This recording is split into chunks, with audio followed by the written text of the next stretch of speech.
We're going to have a look at how to be a confident man by exploring what it means to live with integrity. This is so that you never doubt yourself or get disrespected or lose sight of who you are again.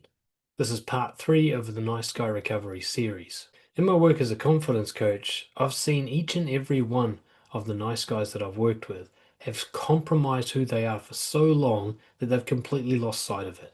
They have no idea what confidence even means because they've spent their whole life living another way.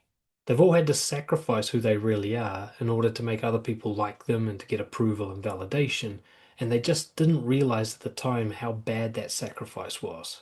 Of course, the end result is they lose who they are and they don't even get the results they were going for. They ruin their connections and their social standing and reputation by being this way, so they end up with nothing at all. I can give you the way to build confidence in 2 words. Impress yourself. Confidence is about behaving according to your core values in spite of all the barriers you feel, both internally and externally.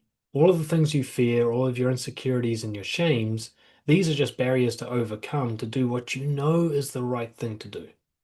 And if you constantly live in alignment with the right thing to do by your measure, your standards, you will impress yourself, and then you won't need anybody else to feel that way about you.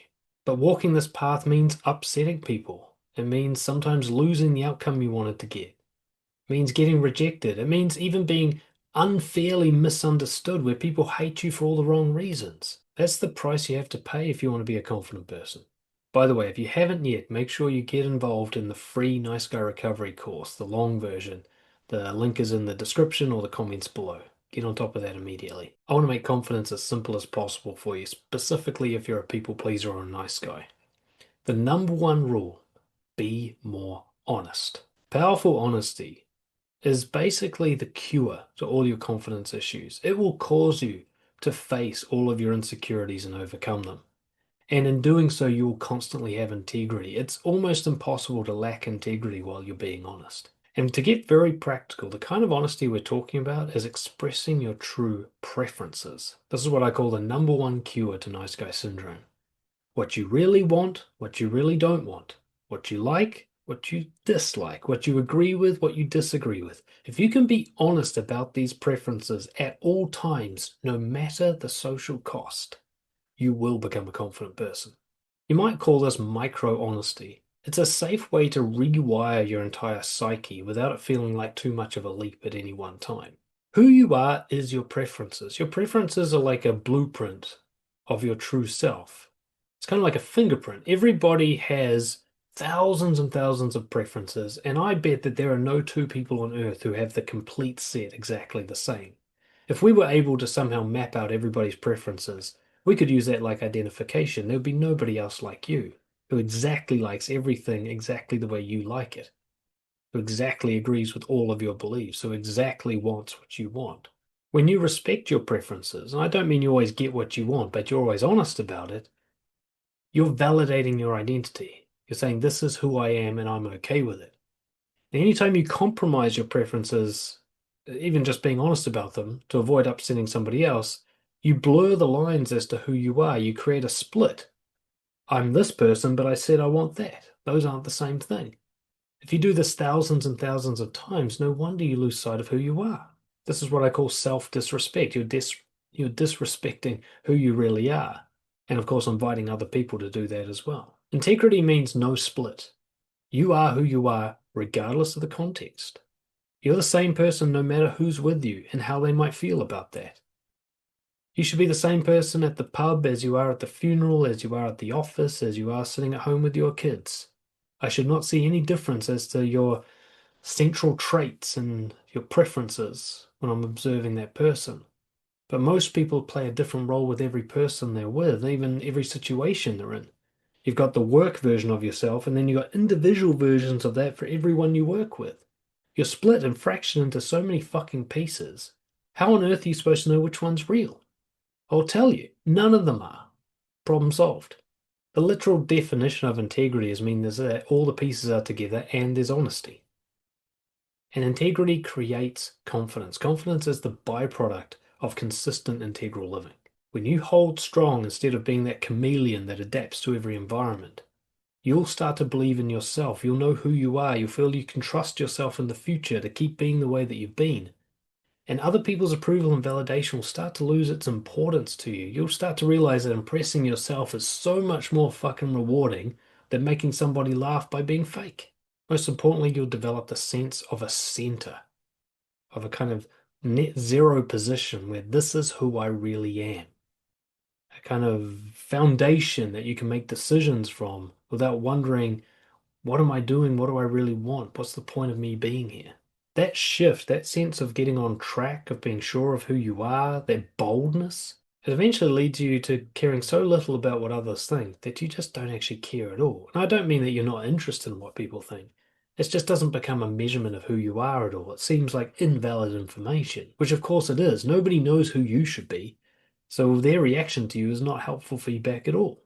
And ironically, you become more attractive, more generous and kind, easier to love, but also easier to hate. And you have to accept that price if you want to have confidence. As you lose that self-obsessed neediness for approval from other people, you'll start to figure out what it is you should be doing with your life and who you should be spending your time with, and you'll actually end up with more positive reactions because you'll be in alignment rather than constantly trying to force a square peg into a round hole. Let me give you one actionable step right now. Very practical. If this is all you remember from this entire series, it'll do you good. Tell one uncomfortable truth today that reflects your preferences. Like or dislike, want, don't want, agree, disagree. Just make sure it's uncomfortable, something you'd usually compromise on.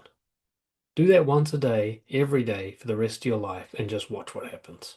Of course, if you want to accelerate your progress and get through this journey in months rather than years, get in touch and apply for a free trial coaching session, dan@brojo.org, and if there's any spaces available, we'll book that in. I want to quickly tell you about one of my clients. His name's James.